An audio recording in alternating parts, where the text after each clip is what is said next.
The House of Representatives has just passed legislation that would, in essence, force the Trump administration to improve conditions in these migrant detention facilities. There was only one member of the GOP in the House, one Republican in the House, who voted in favor of this. And just to give you a sense of what this bill would do, I want to go to this video of Representative Raul Ruiz, who was the author of this legislation. Take a look. It ensures that every individual in CBP custody receives a health screening to triage for acute conditions and high risk vulnerability so people don't die under the responsibility of CBP. It ensures that an emergency care provider is on call to pick up the phone and help make triage decisions for life-threatening medical emergencies. That's it. That's all we're asking for. My bill also prioritizes high-risk populations, the most vulnerable to severe illnesses and dying, to receive a health screening within 6 hours, including children, pregnant women, and the elderly. My bill requires very basic and necessary things like toothbrushes and diapers. It includes nutrition standards to make sure that infants have formula and babies have baby food. How hard is that? Apparently it's extremely hard for Republican lawmakers because, again, only one of them voted in favor of it. The House passed this Democrat-led bill that would require Customs and Border Protection, or CBP, to enact safety and hygiene standards for migrants in their custody. And it was a 233 to 195 vote. Representative Don Young from Alaska was the only Republican member of the House to vote in favor of this legislation. We should check to make sure that he's still a Republican. He might have been forced out of the party since then. Yeah, and look, first of all, we have spineless members of the Republican Party who are much more concerned about their own political careers as opposed to doing the right thing. Now, I might disagree with someone like Justin Amash on pretty much anything, but Justin Amash was willing to do the right thing and take a principled approach, knowing that it was going to hurt him politically, and it has hurt him politically so far. My point is, leaders, as I've said before, lead.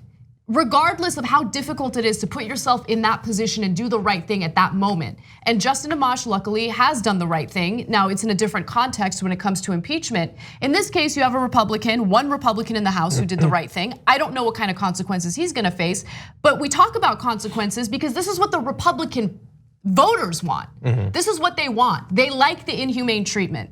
And then you're supposed to pretend as if, they're worth sitting down and having a debate with. Yeah. I mean, when have we lost our humanity? When have we decided as a country this type of behavior is okay? Allowing children to die under our watch, something that could easily be preventable, is okay.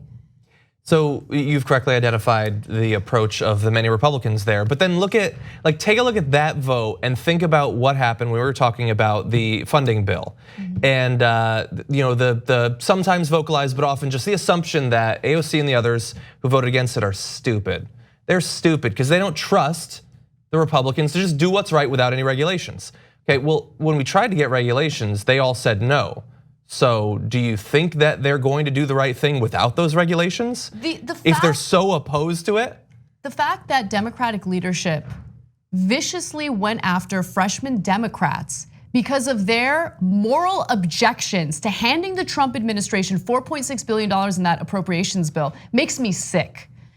The fact that Nancy Pelosi felt the need to sit down with Maureen Dowd of the New York Times and attack freshman Democrats more viciously than she's ever attacked Donald Trump makes me sick to my stomach. And it makes me embarrassed, honestly, to have a D, in my voter registration, to consider myself a Democrat, because I don't want to associate myself with that kind of Democrat. I want to associate myself with leaders, and I think that Pelosi should really think about the fact that freshman Democrats right now are acting as leaders while she is essentially doing Donald Trump's bidding when it comes to handing over taxpayer money for Border Patrol without safeguards for migrants. Well, we know what wing of the party we're a part of, but before that wing really even had many elected representatives in it. So we certainly we understand this is that. why this is why they hate Justice Democrats. This is why they hate, and they have already taken punitive measures against anyone who considers primarying Democrats. Because we're not alone, John. Like, we're not in a bubble when it comes to the Democratic Party. There are many people on the left who are frustrated with the lack of leadership here. And look, the House voting in favor of this current legislation is great, but we know what's gonna happen. It's unlikely to even come up for a vote in the Senate. McConnell is not gonna bring it up for a vote in the Senate. And if he does, the Senate is dominated by Republicans. Yeah, he wants to be labeled the Grim Reaper, and the Grim Reaper needs dead things, and this will help to ensure some. And really fast, it's so ridiculous when you look at some of the votes, and I think this is a great example of it, that like you would hope that in the past, 20, 30, 50 years ago, there wasn't much information about what was going on in DC, and now we're just swimming in it. And I actually think it's worse now because so much of that information is false or intentionally manipulative. You would think that there are certain things that you just can't vote against because you'll get destroyed based on it. Right. So if you're the Republican senator who earlier today blocked 2 election security measures designed to stop foreign powers from interfering in our election, she just blocked it and didn't say why. And when journalists reached out to her staff to find out why, she just didn't comment because she doesn't have to, because it doesn't matter. You can do whatever you want.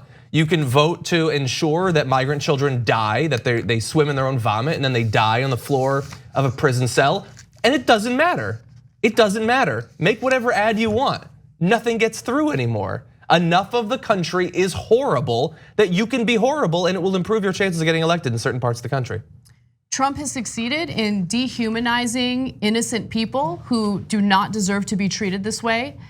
We had a system in place, and when you hear this is a manufactured crisis, and I've said this before, I'm gonna say it again. It's not to say that there is not an influx of migrants coming in. There is an influx of migrants coming in, attempting to seek asylum. The way that Trump has handled it has turned it into a crisis. The punitive measures he has taken, the fact that he has decided to detain every single person rather than allow them to, just release them and allow them to come back for their court date and see a judge. That is the way we used to do it. Over 80% of migrants would come back, see a judge would hear their case, make a decision about whether they get to stay or whether they need to go. And he's intentionally doing this. The Trump administration thinks that this type of behavior serves as a deterrent, but it has not served as a deterrent. Taking children away from their parents has not served as a deterrent. It is not working, it is not leading to the results that they want. And now the latest is the Trump administration is threatening Guatemala with a travel ban if they don't help to stem the flow of migrants coming into the country. People are desperately fleeing for their safety. They're leaving the country. What is Guatemala gonna do? You want them to prevent people from leaving the country? I mean, that's happened in history before. Anyway. There's every reason to believe that he thinks we share a border with Guatemala. I mean, that sounds crazy, but he thinks Al-Qaeda is spelled A-L-C-A-I-D-A. Yeah, this administration we can't put anything past them. Is trash, and anyone who continues to support this type of behavior falls under that category. I'm sorry, if that offends you, Get good. ready. The TYT Plus app is now available on iOS and Android. Download to get more TYT content at tyt.com/app.